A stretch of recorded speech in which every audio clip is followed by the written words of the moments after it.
Hi, Phil Bradbury here for Little Walter Tube Amps. Today in this video we're going to be talking about power tubes.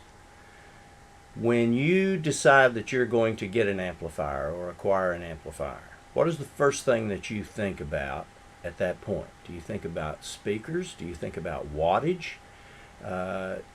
You should probably be thinking about power tubes before any other factor of your selection process.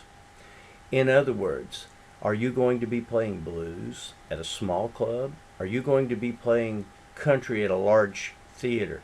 Are you going to be playing rock at Madison Square Garden? Are you just going to be using your amplifier in a studio? These things all should be decided before you make your selection, and the very first thing you should do is then decide what power tube family we're going to come from. In other words, if you're looking for a British tone, what we call the British tone, I guess it basically, we should give credit where credit's due, a Vox type amplifier to get a real tight British tone, you would be talking about a power tube like an EL84 that has what I would consider a very small envelope or bottle. And this is going to give you a very focused, a very tight tone from your instrument. Okay. Now let's talk a little bit about the three tube families that we use here at Little Walter Tube Amps. When I say a tube family, I mean there's the 6V6, there's the 6L6, there's the 6550. And of course, we also make an amp with the 9-pin EL84 with our 22 and our 44 using the 6V6s, with our 50 using the 6L6, and our jazz models and our acoustic models using the larger KT bottles, the 6550, the KT88, or the KT120. These are the three families that we talk about. Now, one of the things I want to mention, and I'll call this a philosophy, is that the larger the bottle, generally the more headroom you have, and the fatter the tone, and you can get more stage volume before you reach a breakup stage. Now, this 6V6 has got a wonderful tone to it. We all know the 6V6 American tone is beautiful. But a pair of these are going to do 20 to 25 watts.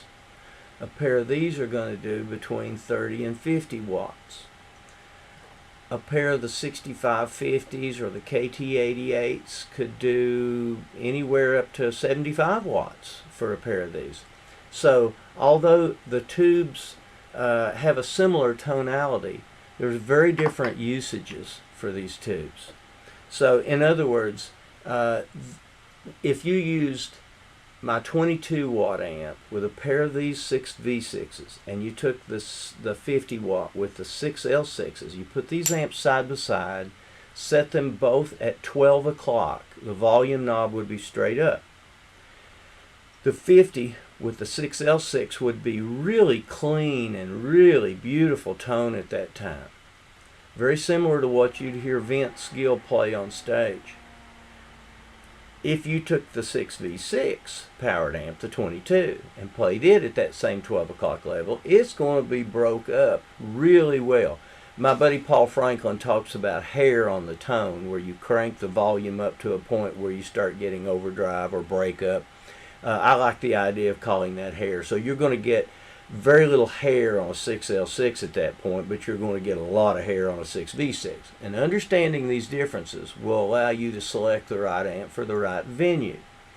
Now, one other thing I'd like to point out, in today's musical world, the PA systems are so sophisticated, they're like home stereos. When I was playing in the 60s and the 70s, we had to have an amplifier that had enough horsepower on stage to reach the back of whatever hall or room we were playing in. And for that reason, we had to concentrate on gain and volume more than tone. We just had to be heard. Now we have such sophisticated PA systems, thank goodness, that now you can use a smaller wattage amp that really concentrates on a pure, beautiful tone, and then we can mic the cabinet and reach as big a hall as we need to reach. What if you're in a situation where you very rarely mic your instrument? Well, then you probably want to go to a little larger bottle tube, or at least a larger wattage handling tube, so that you can cover that venue and not run out of real estate. For instance, when one of the greatest guitar players that I know, Vince Gill, joined another great guitar player at the Ryman a year or so ago, Mr. Peter Frampton. Peter had 4 100-watt Marshall heads and 16 12-inch speakers. Quite a bit like he actually used back in the 70s, I would imagine. Vince came on stage with 2 22-watt amps, 2 22-watt little Walters powered by 6V6s, and 2 112 speaker cabinets. Well, he put a microphone, or they put a microphone in front of one of his cabinets, and of course Peter's were mic'd as well. So when it came through the PA system, the 22-watt amp was matching the massive wattage amps that Mr. Frampton was using, because it was coming through the PA system. So in a situation like that, you may use whatever tube that you like the tone of the best, basically. But once again, if you're playing out, you've got a band, it's fairly loud, you're doing large venues, and you're not always able to mic, so you better be sure that you've got a tube that's got enough usable real estate or headroom to be able to do the job. Whether it be the 6V6, the 6L6, or the KT family. So I feel very strongly in you understanding the power tube before we go into any other aspect of the tube amplifier. And I really look forward to our future videos where we get to talk about preamp tubes and rectifier circuits and the signal flow throughout the chassis. So I look forward to seeing you in the next video. Thank you.